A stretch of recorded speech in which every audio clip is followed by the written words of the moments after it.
Hello viewers, welcome back to my YouTube channel. তো আজকে তোমরা থাম্বনেল দেখে বুঝতে পেরে গেছো, আজকের ভিডিওর বিষয়বস্তু হচ্ছে তোমাদের ওভিডের লেখা মেটামরফোসিসের বুক 3, ওটারই আজকে ডিটেল অ্যানালাইসিস করব আমি। তো তোমরা বেসিক্যালি জানো এই বুক 3টা কিন্তু বেকাস, ঠিক আছে, বেকাসকে নিয়ে পুরোটাই, মানে ওয়াইনের দেবতা বেকাস, ওকে নিয়ে পুরোটা হবে। তো এবং রাজা ক্যাডমাস, ওকে, ক্যাডমাসের যে বংশ ওখান থেকে স্টোরিটা শুরু হবে। ওকে, তো আমি তোমাদের বোঝার সুবিধার্থে কিছু কিছু পার্টে ভাগ করেছি পুরো ভিডিওটাকে, তাই ভিডিওটা অনেক লেন্দি হবে, কিন্তু আমি ছবি দিয়ে তোমাদের পুরোটা বুঝিয়ে দেব। কোনো রকম কনফিউশন কোনো রকম থাকবে না, কোনো রকম প্রশ্ন থেকে যাবে না ভিডিওটি দেখার পরে।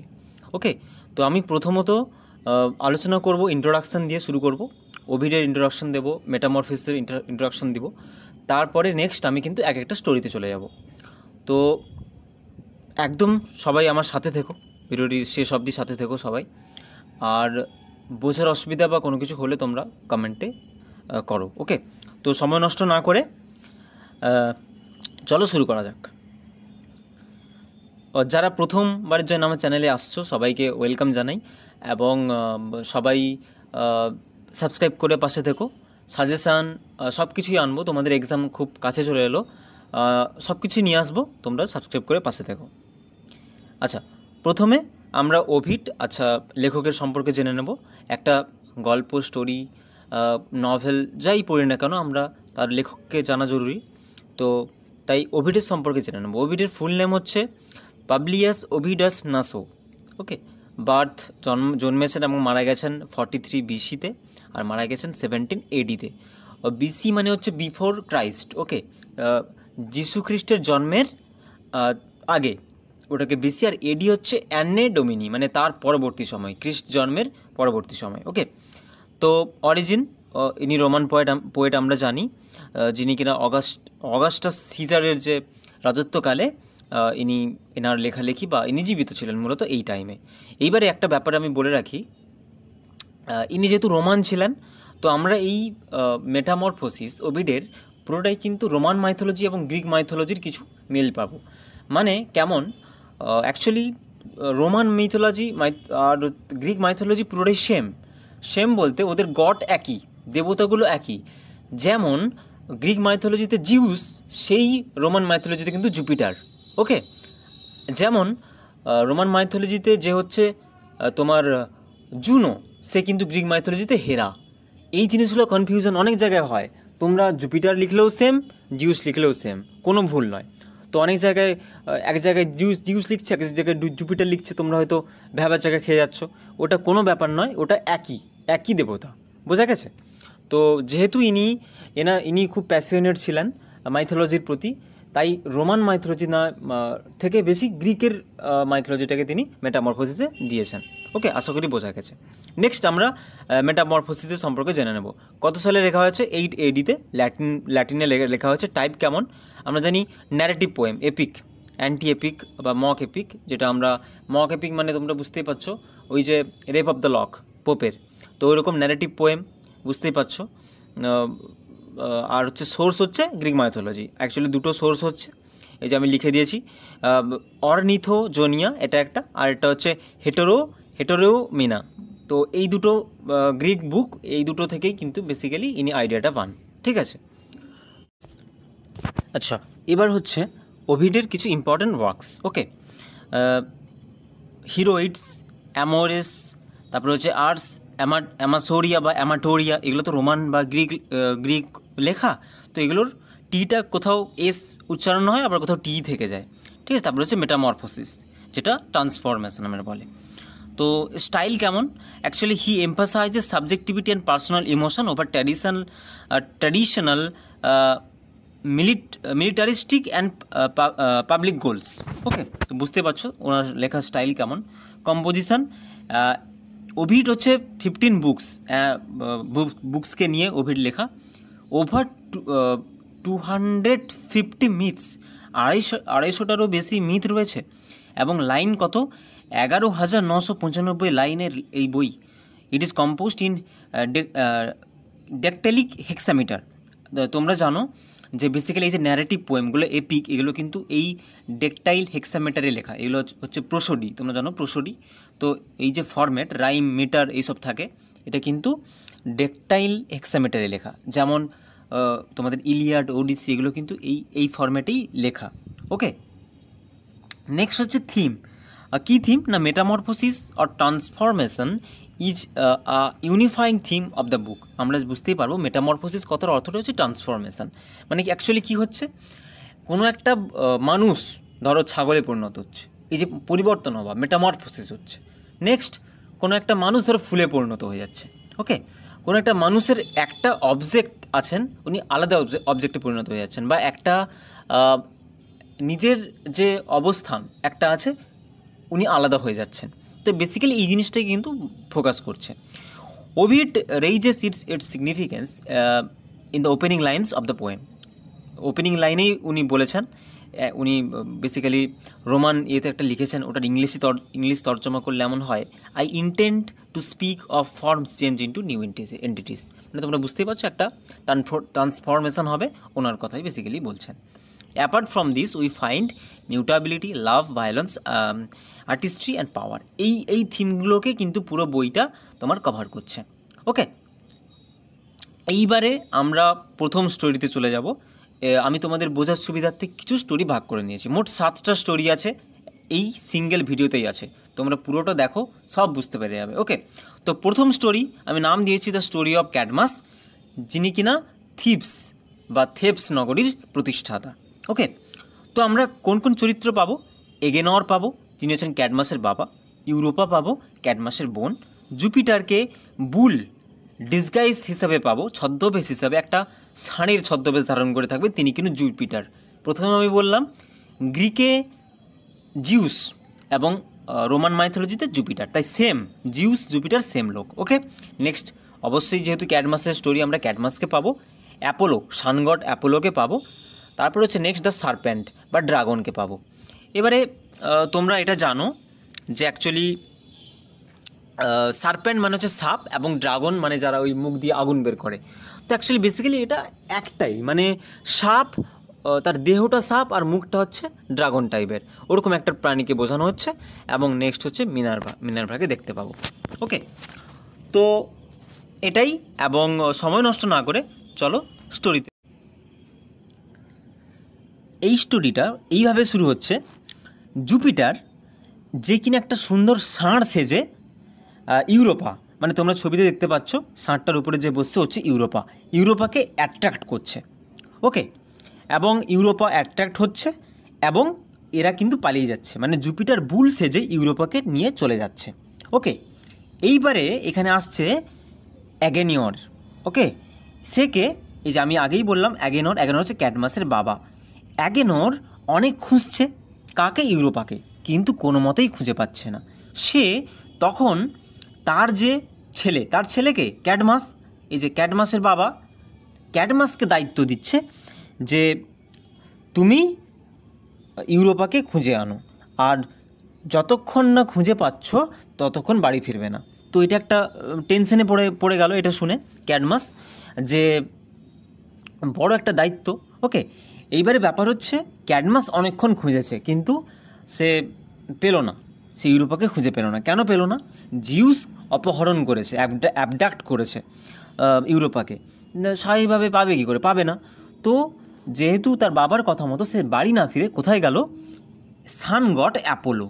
ওকে, সানগড অ্যাপোলোর যে ডেলফি অফ ওরাকেল আছে ওখানে গেল। এবারে ওখানে গিয়ে অ্যাপোলোকে জিজ্ঞেস করলো যে আমি কি করব? ঠিক আছে, আমি তখন এখন খুঁজে পাচ্ছি না, আমি কি করব? তখন অ্যাপোলো ক্যাডমাসকে বলল যে তুমি আমার মন্দিরের বাইরে একটা ষাঁড় খুঁজে পাবে। ওকে, একটা বুল খুঁজে পাবে, যে কিনা মন্ত্রপুত বাছুর একটা। ওকে, তার মধ্যে একটা ম্যাজিক্যাল পাওয়ার আছে। ওকে, ওকে তুমি ফলো করবে, এবং তার চলা মানে সেই বুলটা যেখানে থামবে সেখানে তুমি একটা নগর প্রতিষ্ঠা করবে। ওকে, তো সেই কথা মতো অ্যাপোলোকে প্রণাম করে ক্যাডমাস বেরিয়ে এলো, এবং বেরিয়ে এসে দেখতে পেলো সে একটা ষাঁড় দাঁড়িয়ে আছে, এবং ওর পিছু নিল, এবং ষাঁড়টা একটা জায়গায় থামলো। ওকে, এবং তো সেখানে কথা মতো একটা শহর প্রতিষ্ঠা করতে হবে, নাম দিতে হবে কি থিবস।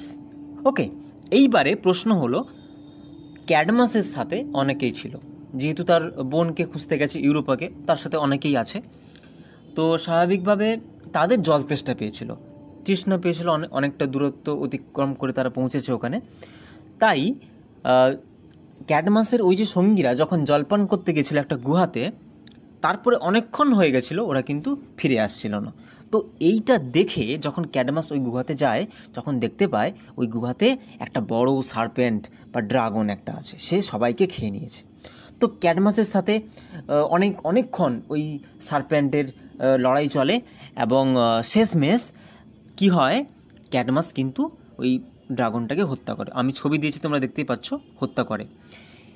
এবং সেইখানে এই যে মিনার্ভা, সেই দেবীর আবির্ভাব হয়, এবং তিনি বলেন, এই যে ড্রাগনটাকে তুমি মারলে ক্যাডমাস, তুমি এর দাঁতগুলোকে এই মাটির নিচে পুঁতে দাও, দিলে দেখবে একটা আশ্চর্য ঘটনা ঘটবে। এইটা বলেই কিন্তু মিনার্ভা দেবী আবার ভ্যানিশ হয়ে গেলেন। তো তার কথা মতো ক্যাডমাস এটা করলেন, এবং দেখতে পেলেন ওখান থেকে কিছু মানুষ উৎপন্ন হচ্ছে ওই দাঁত থেকে, ড্রাগনের দাঁত থেকে অনেক মানুষ উৎপন্ন হয়েছে। কিন্তু যেটা বিষয় হচ্ছে, সবাই নিজেদের মধ্যে লড়াই করে মারা যাচ্ছে, ঠিক আছে। তো সেখানে ক্যাডমাস মাত্র 5 জন মানুষকে বাঁচাতে পারবে নিজেদেরকে, তাদেরকে বুঝিয়ে। ওকে, তাদেরকে বোঝাবে যে মারপিট করাটা জরুরি নয়, বা এরকম আমাদেরকে থামতে হবে এইবারে। তো এইভাবেই কিন্তু জিনিসটা ক্যাডমাস ওখানে করবে, এবং শেষ 5 জন ওখানে জীবিত থাকবে। ওকে, তো বেসিক্যালি ক্যাডমাস সেই 5 জনকে নিয়েই ওখানে কি করবে, ওই থিবস নগরী সেটা কিন্তু প্রতিষ্ঠা করবেন। তো এটাই মূলত প্রথম story, the story of Cadmus founding of Thebes. আশা করি তোমাদের বোঝা গেছে। ওকে, তো এইবারে ওভিডের মেটামরফোসিসে এটা কিভাবে এমফাসাইজ হয়েছে দেখো। ট্রান্সফরমেশন হচ্ছে একটা, মেটামরফোসিস হচ্ছে কিসের, ড্রাগনের যে দাঁত ওটা কিসে পরিণত হচ্ছে, কিসে রূপান্তর হচ্ছে, মানুষে। ক্যাডমাস রাজা ছিল, তখনও রাজা হয়নি, এমনি সাধারণ একটা মানুষ ছিল, সে ওই ড্রাগনটাকে হত্যা করে কিসে পরিণত হলো, একটা রাজাতে পরিণত হলো। তাহলে কি হচ্ছে, এদের একটা একটা একটা একটা ট্রান্সফরমেশন হচ্ছে, একটা মেটামরফোসিস হচ্ছে। এই জিনিসটাকে কিন্তু ওভিড দেখিয়েছেন, ঠিক আছে। তো বোঝা গেল আশা করি প্রথম স্টোরি। এবারে চলো আমরা যাই দ্বিতীয় স্টোরিতে। দ্বিতীয় স্টোরি কি বলছে, সেকেন্ড স্টোরি বলছে দ্য স্টোরি অফ অ্যাক্টিয়ন। এই অ্যাক্টিয়নটাকে ক্যাডমাসের গ্র্যান্ডসন, তো ক্যাডমাসের একজন নাতি হচ্ছে এই অ্যাক্টিয়ন। তো এখানে আমরা মূলত 3টে ক্যারেক্টার পাবো, অ্যাক্টিয়ন পাবো, ডায়ানা পাবো। এই ডায়ানা কিন্তু দেবী আর্টিমিস নামে পরিচিত। তো এগুলো কনফিউশন হবে না, দুটো মিথ আগেই বললাম, দুটো নাম থাকতেই পারে কিন্তু একই লোক। নেক্সট পাবো হান্টিং ডগ। তো এইবারে গল্পটা কিভাবে শুরু হচ্ছে, শুরুটা এইভাবে হচ্ছে, অ্যাক্টিয়ন সে কিনা শিকারী। তো সে একদিন শিকার করতে করতে একটা গহীন অরণ্যে চলে গেছে, ঠিক আছে। বেসিক্যালি হরিণ শিকার করছিল, তো চলে গেছে। এবারে ব্যাপারটা হচ্ছে কি, ওই বনেই দেবী ডায়ানা তিনি কিন্তু স্নান করছিলেন। তিনি কিসের দেবী, তিনি ভার্জিনিটির দেবী ডায়ানা। তো তাকে যাতে কেউ দেখে না ফেলে বা কিছু, সবার কাছ থেকে লুকিয়ে তিনি কিন্তু একটা গভীর জঙ্গলে, যেখানে কেউ পৌঁছতে পারবে না, সেখানে তিনি স্নান করছিলেন। কিন্তু এই অ্যাক্টিয়ন কিন্তু দুর্ভাগ্যবশত ওই হরিণটা শিকার করতে করতে না জেনেই না বুঝেই ওই ডায়ানা দেবীর সামনে উপস্থিত হন, এবং ডায়ানা দেবীকে সম্পূর্ণ নেকেড অবস্থায় দেখে নেন। ওকে, তো দেখা মাত্রই ডায়ানা দেবীর একটা কি বলবো তিনি হার্ট হন, এবং যেহেতু দেবী ওই যে তিনি যে স্নান করছিলেন ওই জলটা কিন্তু অ্যাক্টিয়নের উপর ছিটিয়ে দেন, এবং ওনাকে অভিশাপ দেন, এবং অভিশাপ দেওয়ার ফলে অ্যাক্টিয়ন কিন্তু একটা হরিণে পরিণত হয়, একটা স্ট্যাগে পরিণত হয়। এইবারে হরিণে পরিণত হওয়ার সাথে সাথেই ওই যে বনে থাকা হান্টিং ডগ, এবং এটাও বলা হয় যে দেবী ডায়ানার কিন্তু কিছু পোষা কুকুর ছিল, যেগুলো হান্টিং ডগ ছিল। তো সেগুলো কিন্তু ওই অ্যাক্টিয়ন অর্থাৎ যে স্ট্যাগে পরিণত হয়েছে ওর উপর ঝাঁপিয়ে পড়ে, এবং অ্যাক্টিয়নকে ছিঁড়ে খেয়ে নেয়। ওকে, তো বেসিক্যালি সেকেন্ড স্টোরিটা, অ্যাক্টিয়নের স্টোরিটা এটাই। তো ক্যাডমাসের যে নাতি ছিল এইভাবে কিন্তু প্রাণ হারায়। তো আমি ছবিগুলো দিয়েছি দেখতে পাচ্ছ, প্রথমে অ্যাক্টিয়ন, তারপরে ডায়ানা একদম সেই ছবিটাই দিয়েছি, স্নান করছেন, বাথিং সিন। অ্যান্ড থার্ড দেখতে পাচ্ছ এই যে ডগগুলো কীভাবে অ্যাক্টিয়ান যে কিনা স্ট্যাগ হয়ে গেছে ওকে ছিঁড়ে ছিঁড়ে খাচ্ছে। ওকে, নেক্সট এখানে কি মেটামরফোসিস আমরা দেখতে পেলাম, কি ট্রান্সফরমেশন দেখতে পেলাম। অ্যাক্টিয়ান মানে সেই হচ্ছে তোমার শিকারিটা যে কিনা একটা হরিণে পরিণত হয়ে যাচ্ছে। ওকে, তো আশা করি সেকেন্ড স্টোরি বুঝতে পারলে তোমরা। এবারে আমরা চলে যাব থার্ড। তৃতীয় স্টোরিটা এইভাবে শুরু হচ্ছে, তোমাদের বোঝার সুবিধার্থে আমি নেম রেখেছি simile, the birth of baker's. Simile হচ্ছে সেই ক্যাডমাসের কন্যা। আমি তোমাদেরকে প্রথমেই বললাম যে পুরো স্টোরিটা কিন্তু ক্যাডমাসের বংশকে নিয়ে তোমরা দেখতে পাবে। কোথাও আমরা দেখতে পাচ্ছি নিজে ক্যাডমাস, কোথাও ক্যাডমাসের নাতি, কোথাও ক্যাডমাসের কন্যা। ওকে, তো এটা দ্য বার্থ অফ বেকাস নামে পরিচিত এই গল্পটি। তো আমি কিন্তু তোমরা আমার প্লে লিস্টে দেখতে পাবে, আমি এটার একটা সেপারেটলি ভিডিও করেছি তোমাদের বোঝার সুবিধার্থে, যে বেকাসের জন্ম কিভাবে হলো। তোমরা প্লে লিস্টে চেক করতে পারো, কিংবা আমি ডেসক্রিপশান বক্সে লিঙ্ক দিয়ে দেবো। ওকে, তো এখানে আমরা তিনটে ক্যারেক্টার পাবো, simile, Jupiter or Zeus, Juno or Hera. তো এখানে কি দেখতে পাবো আমরা, যে একদিন কিন্তু এই জুপিটার সিমিলির যে ছিল ওনাকে প্রেমে ফেলবেন এবং দুজন সম্পর্কে আবদ্ধ হবেন। এবং এই কথাটা কিন্তু জিউসের যে স্ত্রী জুনো সে কিন্তু জানতে পারবে না, বা হেরা জানতে পারবে না, সম্পূর্ণ আনঅ্যাওয়্যার থাকবে। এবং সিমিলি এবং জুপিটার কিন্তু অনেক ক্লোজ হয়ে যাবেন, এবং শারীরিকভাবেও ওনারা মেলামেশা করবেন। এবং এমনকি ওনার সিমিলির পেটে যে জুপিটারের যে সন্তানও কিন্তু বড় হতে থাকবে। তো এমন একটা সিচুয়েশানে যখন জুনো জেনে যাবে যে এদের যে অবৈধ সম্পর্কের কথা, তখন কিন্তু জুনো তো জুপিটার ভগবানেরও ভগবান, ওনার মুখের উপর কিছু বলতে পারেন না। তাই ওনাকে শায়েস্ত করার জন্যে সিমিলিকে একটা শাস্তি দিতে আসবেন, একটা বৃদ্ধার ছদ্মবেশ ধারণ করে। তো একদিন বৃদ্ধার ছদ্মবেশ ধারণ করে এসে সিমিলিকে প্রশ্ন করবেন যে সিমিলি, তোমার পেটে তো জিউসের বা জুপিটারের সন্তান বড় হচ্ছে, তো এদিক থেকে তুমি খুব লাকি। কিন্তু জিউস বা জুপিটার যখন তোমার সাথে আসে, তোমার সামনে আসেন, উনি কি মানব রূপে আসেন না ওনার আর যে অরিজিনাল রূপ দেবতার রূপে তোমার কাছে আসেন? স্বাভাবিকভাবে সিমিলি জানায় না, আমার সামনে মানব রূপে আসেন। তো তখন জুনো বা হেরা কিন্তু বলে যে তোমাকে তাহলে জুপিটার ভালোবাসে না। যদি ভালোবাসতো তোমাকে, তাহলে ও কিন্তু ওর দেবতার বেশি আসতো। ওকে, তো এরকম একটা ট্রিক, একটা সিনিস্টার ওয়েতে কিন্তু পুরোটাই প্রেজেন্ট করবেন জুনো। তো বেসিক্যালি যখন জুপিটার আসবেন সিমিলির সামনে, তখন কিন্তু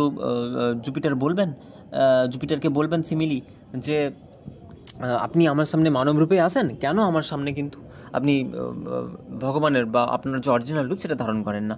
তো অনেক জোর করার পরে জিউস সেই রূপ ধারণ করবেন, এবং দুজনে আবার শারীরিক একটা সম্পর্কে মানে ফিজিক্যাল হবেন।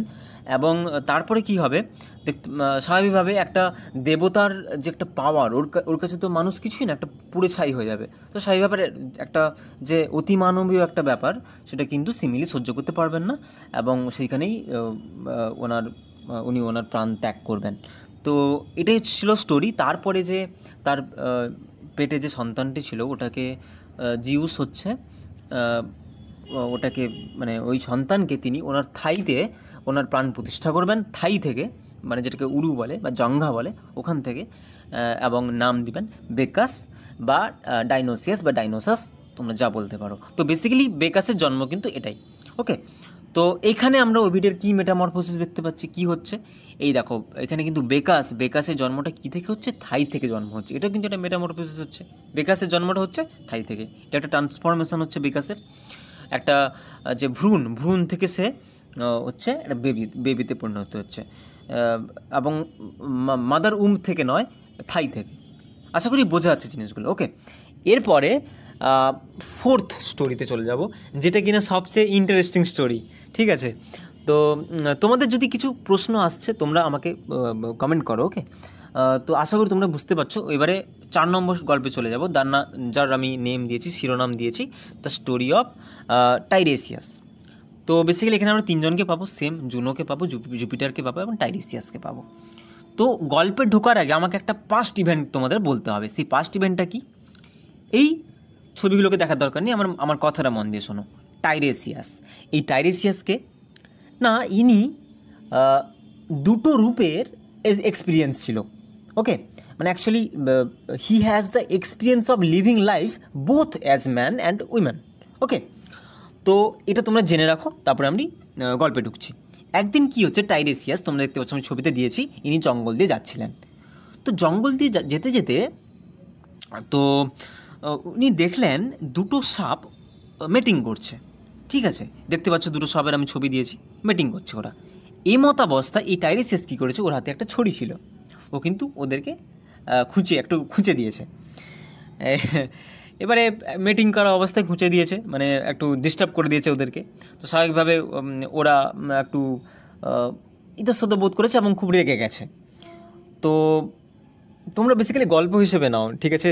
এবং কথায় আছে না যে গল্পের গরুকে গাছে তোলা যায়, তো এখানেও একই ঘটনাই ঘটেছে, গল্পের গরুকে সত্যি গাছেই চড়ানো হয়েছে। দুটো সাপ যখন মিটিং করছিল তখন লাঠি দিয়ে খোঁচা মেরেছে টাইরেসিয়াস। এইবারে কি হয়েছে, ওদের মধ্যে যে ফিমেল সাপটা ছিল কিন্তু প্রচণ্ড রেগে গেছে, সাথে সাথে অভিশাপ দিয়েছে টাইরেসিয়াসকে যে তুই মেয়ে হয়ে যাবি। তো টাইরেসিয়াস তখন কিন্তু কি হয়েছে, মেয়ে হয়ে গেছে। ঠিক আছে, এবং সে যে ছেলে ছিল, টাইরেসিয়াস তো ছেলে, এবং সে মেয়েতে কনভার্ট হয়ে গেছে। সেই মেয়ে অবস্থায় সে কিন্তু 7 থেকে 8 বছর তার লাইফ কাটায়। এইখানে কিন্তু স্টোরি শেষ। নেক্সট আবার 7 থেকে 8 বছর পরে এই টাইরেসিয়াস কিন্তু আবার সে একবার জঙ্গল দিয়ে যাচ্ছে, তখন কিন্তু সে মেয়ে অবস্থায় আছে। যেতে যেতে সে আবারও একই একটা ঘটনার সম্মুখীন হয়, যে সে দেখতে পায় আবারও দুটি সাপ মিটিং করছে, এবং সেই ফিজিক্যাল অবস্থায় দুটো সাপকে সে আবার লাঠি দিয়ে খোঁচা মারে। তো যখন খোঁচা মারে সেই সাপ দুটির মধ্যে আবার সেই ফিমেল সাপ যে ছিল সে প্রচণ্ড রেগে যায় এবং আবার অভিশাপ দেয়। এবারের অভিশাপটা কী দেয়, যে টাইরেসিয়াস তুই এবার পুরুষে কনভার্ট হয়ে যাবে, তুই তোর ট্রান্সফরমেশনটা এবার পুরুষে হয়ে যাবে। তাহলে দেখো, প্রথমে পুরুষ ছিল, তারপরে মেয়েতে হলো, মেয়ে ছিল আবার পুরুষে ট্রান্সফরমেশন হলো, মানে যেখানে ছিল সেটাই হয়ে গেল। তো মূলত এটাই হচ্ছে টাইরেসিয়াসের গল্প, এখানেই শেষ। এইবারে আমি তোমাদেরকে এখানে দিয়েছি জুপিটার জুনো। তো জুপিটার আর জুনো কীভাবে এলেন গল্পে? তো বেসিক্যালি একদিন একটা ঘটনাকে নিয়ে জুনো আর জুপিটারের মধ্যে কথা হচ্ছিল। কী কথা বা কী সেই কথা? তো ওনারা একে অপরকে প্রশ্ন করছিলেন যে during sexual intercourse who enjoys most, a male or female? মানে বুঝতে পারছো যে মেল আর ফিমেল যখন ফিজিক্যাল হয় তখন কে বেশি এনজয় করে, একটা মেল না একটা ফিমেল? তো জুনো বলে বা হেরা সে বলে ছেলে এনজয় করে বেশি, এবং জুপিটার যে সে বলে না বেশি মেয়ে এনজয় করে। তো ওদের মধ্যে একটা তর্ক শুরু হয়ে যায়। তো দুজনেই কোনোভাবে একটা কনক্লিউশনে উপস্থিত হতে পারেন না, এবং সেইখানে কিন্তু টাইরেসিয়াসকে ডাকা হয়। কেন ডাকা হয় তোমরা বুঝতে পারছো, যেহেতু ওর এক্সপিরিয়েন্স আছে, ওর বোথ মেল হিসেবেও এক্সপিরিয়েন্স আছে এবং ফিমেল হিসেবে, তাই ওনার দ্বারস্থ হয়। এবারে ওনাকে ডাকা হলো এবং প্রশ্ন করা হলো যে during sexual intercourse who enjoys most, a female or male? তখন কিন্তু এই টাইরেসিয়াস আনসার দেয় যে মহিলারা সবচেয়ে বেশি এনজয় করে। কিসের বেসিসে এই আনসারটা দেয়? কারণ যখন সে ওই দুটো সাপকে মিটিং করা অবস্থায় খোঁচা মেরেছিল, তখন প্রত্যেকবারই কিন্তু ওই ফিমেল সাপটা কী করেছিল, ফিমেল সাপটা কিন্তু ওকে অভিশাপ দিয়েছিল।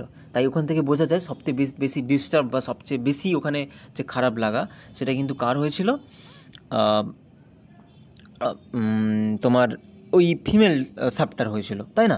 তো সেখান থেকে সে বলল ফিমেলই বেশি এনজয় করে। তো এটা শুনে কিন্তু এই জুনো বা হেরা এ কিন্তু প্রচণ্ড রেগে যায় এবং বলে, তাহলে টাইরেসিয়াস তুমি কী বলতে চাইছো, ছেলেরা এনজয় করে না? তুমি এই কথার মাধ্যমে মেয়েদেরকে ছোটো করছো, তোমাকে আমি অভিশাপ দিচ্ছি, আমি অন্ধ হয়ে যাও তুমি।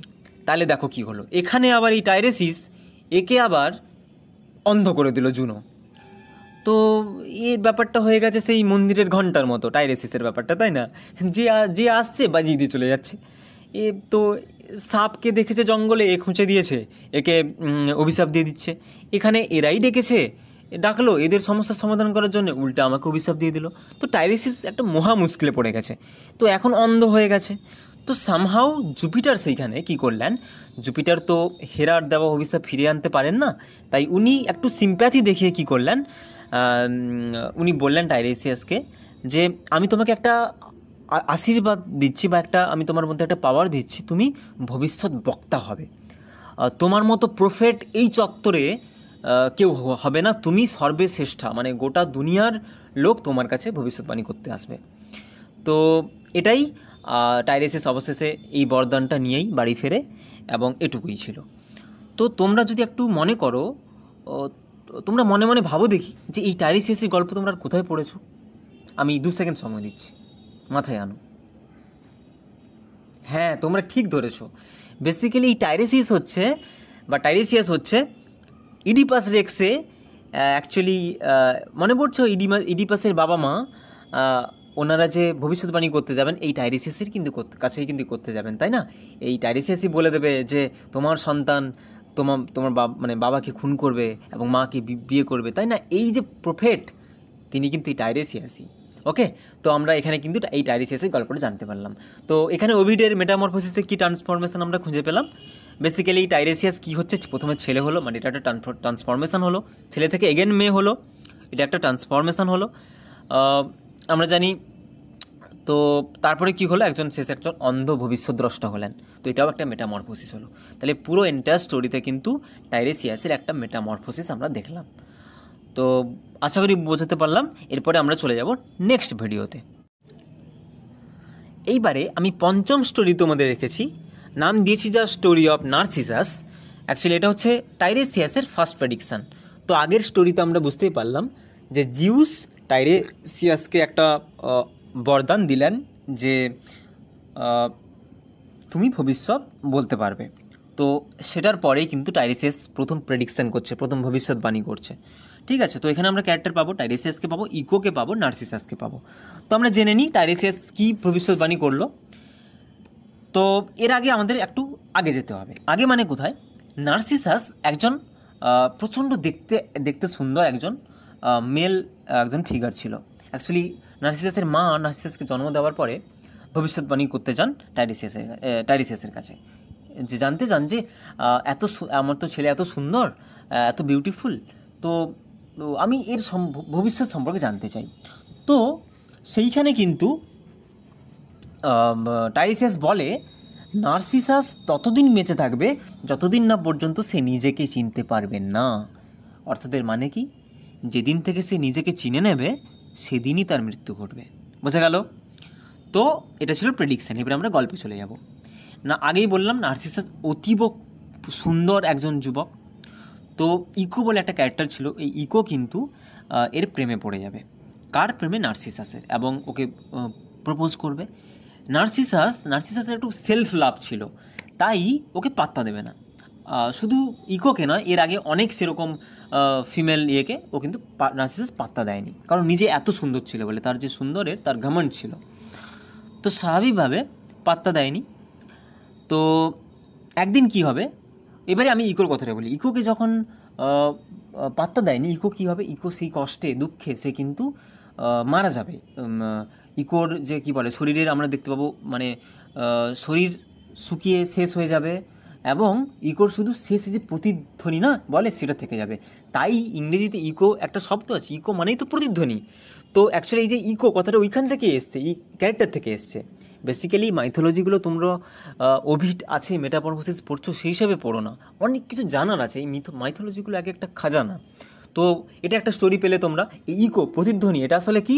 এটা হচ্ছে সেই যে ইকো, এই কথাটা থেকেই কিন্তু নেওয়া হয়েছে। তাই ইকো মারা গেল নার্সিসাসের প্রেম না পেয়ে। তো যেহেতু ভবিষ্যৎবাণী করেছিল টাইরেসিয়াস, তাই একদিন কি হলো, একদিন এক জঙ্গলে ভ্রমণ করছিল নার্সিসাস। তো প্রচণ্ড জলতেষ্টা পেয়েছিল, একটা নদীর পাশে গিয়ে দাঁড়িয়ে পড়লো।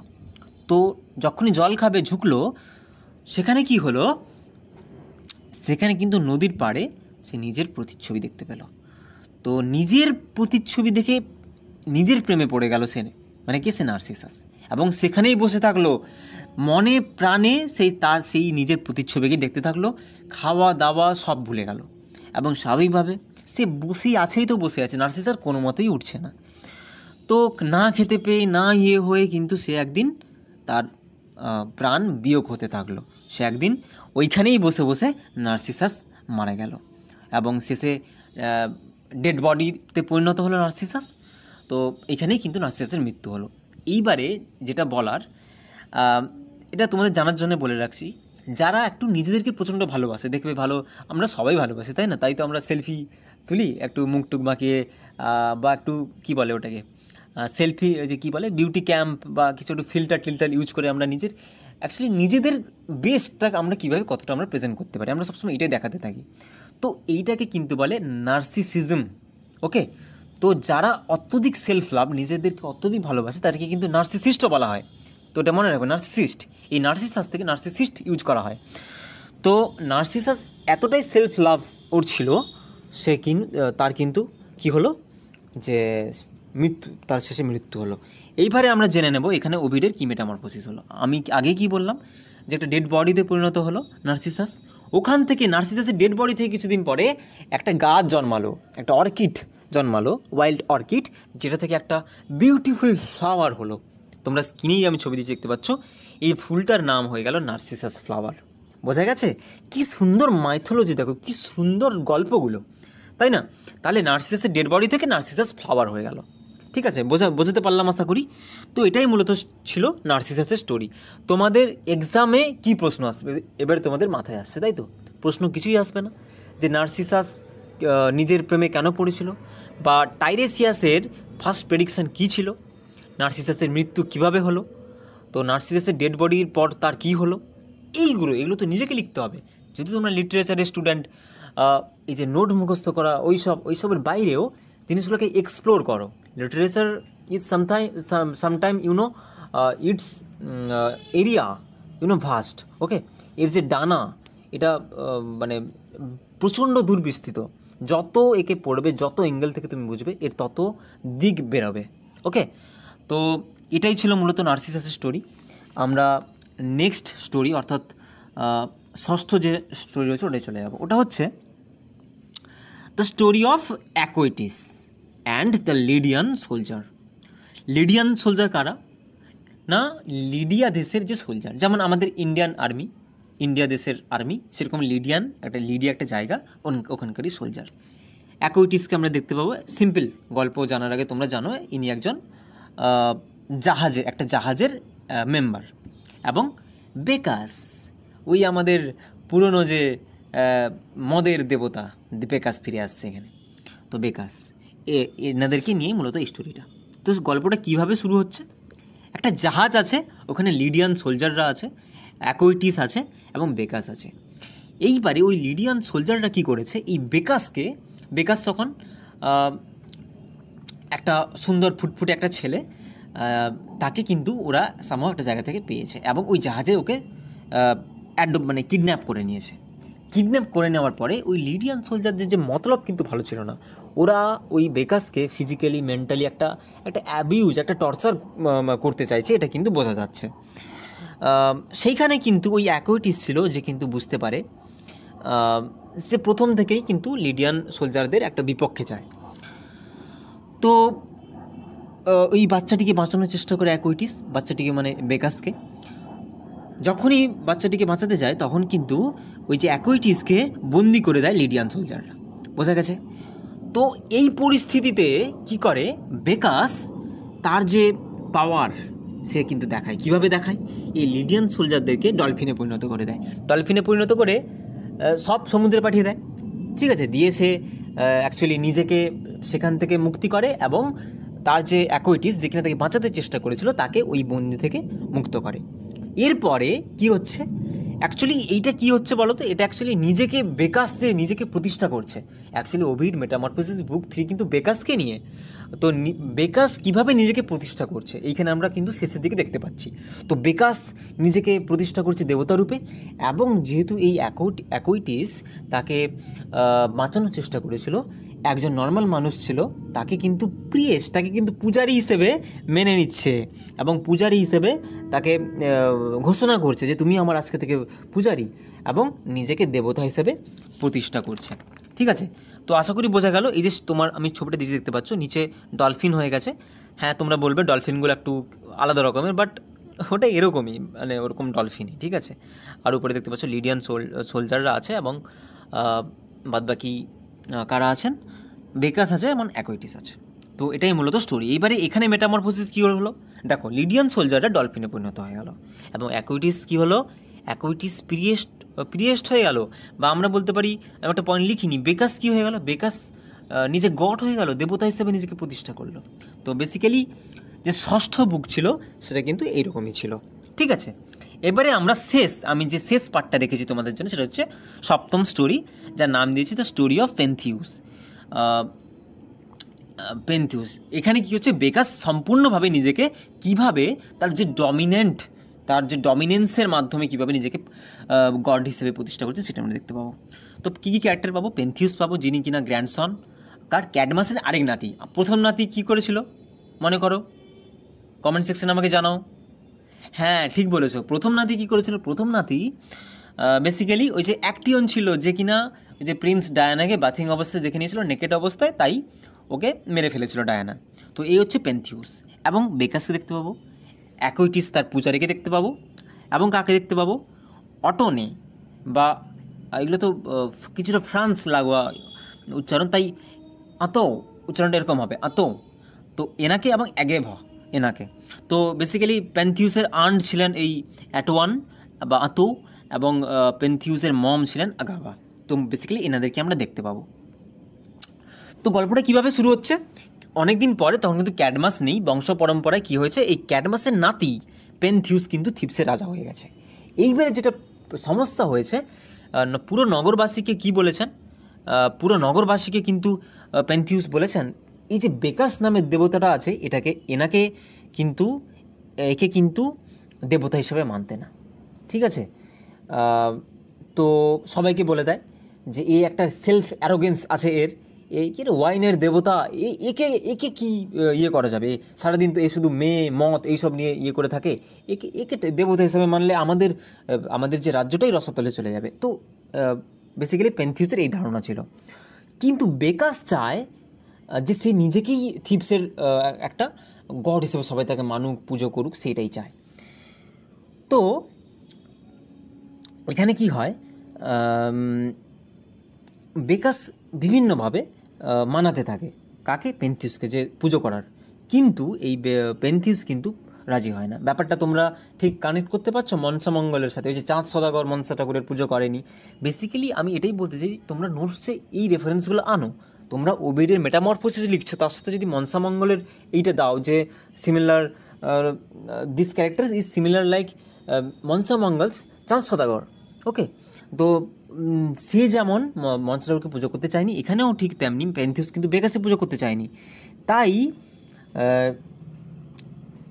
অ্যাকুইটিস কিন্তু এখানেও থিপসের সে যে রাজা, পেন্থিউসকে অনেকবার মানানোর চেষ্টা করেন, কিন্তু কোনো কাজ হয়নি। তো এই মুহূর্তে একদিন খবর আসে, পাশে একটা মাউন্ট সিথারিয়ন বলে একটা জায়গা আছে, ওখানে কিন্তু পুজো করা হচ্ছে। কার পুজো করা হচ্ছে? বেকাস দেবতার। তো ওই বেকাস দেবতার যারা পুজো করে ফলোয়ার, ওদেরকে আমরা কী বলি? মিনিয়াট বলি। এই যে তোমরা দেখতে পাচ্ছ মিনিয়াট, অ্যাকচুয়ালি বেসিক্যালি এরা একটা ফ্রেঞ্জি মুডে থাকে। মানে মদ খাওয়ার পরে কী হয়, যখন কেউ একটা ওয়াইন খায়, কী হয়, নিজেদের চেতন অবস্থায় থাকে না, সচেতন অবস্থায় পাগল হয়ে যায়, উন্মাদ হয়ে যায়। আমি ছবিটা দিয়েছি দেখছো, একটা বন্য হয়ে, ঠিক আছে, একটু ফ্রেঞ্জাইট হয়ে এরা কিন্তু এই বেকাস দেবতার পুজো করে। এদেরকে বলা হয় মিনিয়াট। তোমরা মনে করলে পারবে, শেলির ওয়েস্ট উইন্ডে কিন্তু এই যে ওয়েস্ট উইন্ডকে মিনিয়ার্ডের সাথে তুলনা করা হয়েছে, বা মিনার্ডের সাথে তুলনা করা হয়েছে, ঠিক আছে। তো এখানে কিন্তু পূজা করছিল এই মিনার্ডরা, কার? বেকাসের। তো বেকাস, পেন্থিউস কিন্তু এইখানে আসে। কোথায় আসে? এই মাউন্ট সিথারিয়নে, এবং এসে বলে এই পুজো এক্ষুনি থামাতে হবে, বেকাসের পুজো করা যাবে না। এবং সেখানে এসে এমনকি দেখে তার যে কাকিমা এবং মা অ্যাটোনে এবং অ্যাগেভা এরা কিন্তু উপস্থিত আছে। এরা অলরেডি বেকাস দেবতার পূজা করছে, মানে সে তো ভেবেই অবাক। এবং এটা দেখেই বা আরও বাধা দিতে থাকে পেন্থিউস বেকাস দেবতার বাধা দেয়। এবং তখন কি করে বেকাস দেবতা, তার যে ডমিনেন্স পাওয়ার দেখান এবং পেন্থিউসকে কিসে পরিণত করে দেন? ছাগলে পরিণত করে দেন। এবারে যখনই পেন্থিউসকে ছাগলে পরিণত করে দেন তখন কিন্তু এই যে বেকাস দেবতারই যে ফলোয়ার্সরা ছিল তাদের মধ্যে এই পেন্থিউসের মা এবং কাকিমাও ছিল, ওনারাই কিন্তু এনাকে মারেন, এনার বলিদান দিয়ে দেন, ছিঁড়ে মেরে ফেলেন এবং বলিদান কার কাছে দেন? বেকাস দেবতার কাছে দিয়ে দেন। দেখতেই পাচ্ছ এই যে আমি ছবিটা দিয়েছি এখানে, এটা কিন্তু পেন্থিউস, এই পেন্থিউসকে কীভাবে মারছে। ওকে, অ্যাকচুয়ালি ছাগলের মেটামরফোসিস বা ট্রান্সফরমেশন হওয়ার পরে কিন্তু তার কাকিমা ওরাও কিন্তু তাকে চিনতে পারে না, তাই না? স্বাভাবিকভাবে এখানে কিন্তু পেন্থিউস মারা যায়। তো এখানে আমরা কি ট্রান্সফরমেশন দেখতে পেলাম? বেকাস নিজেকে গড হিসেবে প্রতিষ্ঠা করলো এবং পেন্থিউস গোট মানে ছাগল, গ্রেটেস্ট অফ অল টাইম কিন্তু নয়, ওকে মজা করলাম। তো একটা ছাগলে নিজেকে পরিণত করলো। তো বেসিক্যালি এটা একটা মেটামরফোসিস হলো। তো এটাই মূলত কিন্তু 7টা স্টোরি তোমাদের এটাই ছিল। তো আশা করি আমি বোঝাতে পেরেছি। তো এরপরেও যদি তোমাদের কোনো কোয়েরিজ থাকে আমাকে কমেন্ট করো। তো একদম শেষে আমরা কি দেখলাম? ক্যাডমাস দিয়ে গল্প শুরু হলো এবং ক্যাডমাসের যে নাতি গ্র্যান্ডসান ওকে দিয়ে শেষ হলো, তাই না? তো আগেই বলেছিলাম ক্যাডমাসের পুরো একটা ফ্যামিলিকে নিয়ে পুরো স্টোরিটা হচ্ছে। তো বেসিক্যালি এটা একটা থিম অফ রিভেঞ্জ আমরা বলতে পারি, তাই না? বেকাস রিভেঞ্জ নিল পুরো গডরা, ঠিক আছে, গডেসের রিভেঞ্জকে নিয়েই মূলত স্টোরিটা। তো এটুকুই, ঠিক আছে। আজকের ভিডিও এটাই, সম্পূর্ণ তোমাদের অ্যানালাইসিস করলাম ওভিডের মেটামরফোসিসের বুক 3 যেটা বেকাসকে নিয়ে। বেকাস নিজেকে কীভাবে প্রতিষ্ঠা করলেন গল্পের মাধ্যমে আমি তোমাদের জানানোর চেষ্টা করলাম। আশা করি তোমাদের হেল্পফুল হয়েছে। যদি হেল্পফুল হয় প্লিজ আমি বলবো এরকম যদি ভিডিও তোমরা আরও চাও তো প্লিজ তোমরা লাইক করো, একটা লাইক করো। অবশ্যই কোনো কোয়েরিজ থাকলে, প্রশ্ন থাকলে অবশ্যই আমাকে কমেন্ট করো এবং প্লিজ বন্ধুদের সাথে শেয়ার করো, কারণ নলেজ বা পড়াশোনা শেয়ার করলে বাড়ে, কমে না। হ্যাঁ, ঠিক আছে, তো ওটা ভাবার কোনো প্রয়োজন নেই। তো ওদেরকেও জানাও যে এরকম কোনো আমার চ্যানেলের সম্পর্কে, ওরাও ওয়াকিবহাল হোক। তো আজকের ভিডিও অতটুকুই। নেক্সট ভিডিও অবশ্যই আসছে, আমি বুক 4 নিয়ে খুব শীঘ্রই আসছি। ততক্ষণের জন্য সবাই ভালো থেকো, সুস্থ থেকো, আর অবশ্যই আমার চ্যানেলের সাথে থেকো। তো টিল দেন, টাটা।